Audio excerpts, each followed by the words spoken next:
My name is Caroline and my pronouns are she, her. I'm a native Coast BC human. I grew up on Vancouver Island.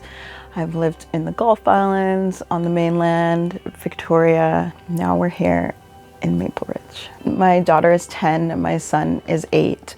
Both of my children have been diagnosed with autism this year. So we've been very busy learning about autism and how that adjusts our life. Parenting autistic children is how I am managing and learning about my own autism. So I consider it reparenting my inner autistic child. As I'm parenting my children and giving them what I've learned or discovered meets their very specific needs. For me, self-diagnosis is for myself. I hold it in myself and between our children, and I don't much talk about it outside of here until now. It's not actually what I want to remain in a self-diagnosis state, but it is how it is. I initially felt I need this diagnosis so I can feel something that is certainty about my autism.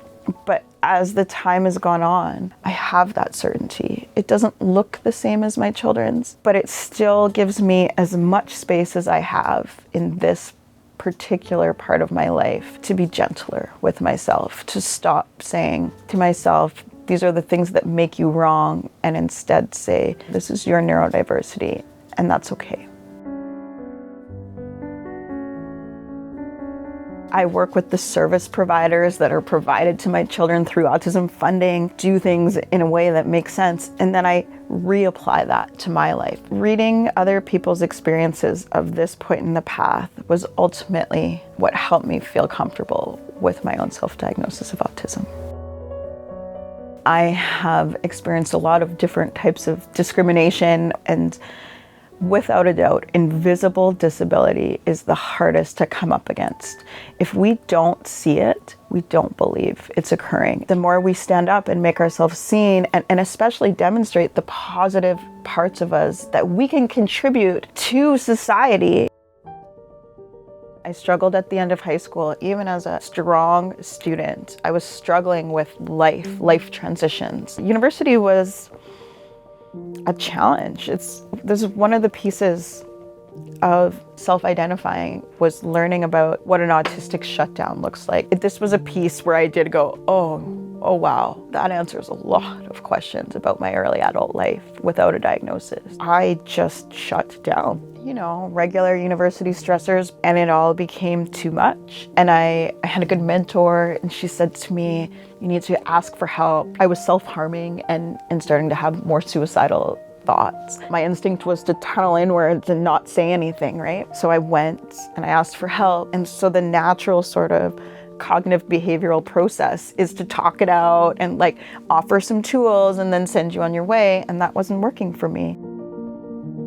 Advocacy is a really interesting piece of this because it's fundamental to getting through our lives and ensuring that we receive accommodations that we may need or communicate about our needs or wants in a way that's appropriate. I feel that the more we talk about this as autistic adults, the more information there will be.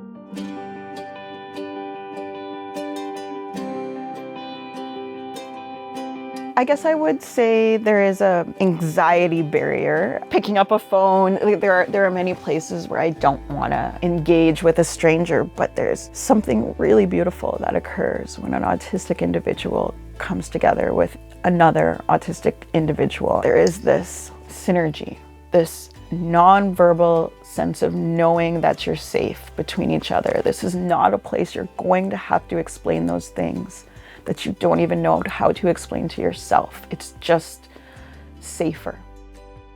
I think we need to work towards sensory safety. That's a big one for me. So this idea that I cannot go in a grocery store anymore. My illness combined with my autism makes everything out in the world overstimulating and can be quite impactful to me. Why do we have to have blasting lights in every grocery store? Why does there have to be music and noise and sounds? Can we talk about what kind of accommodations would be reasonable for some of us? We can just make a better world by applying what we've done in other social causes.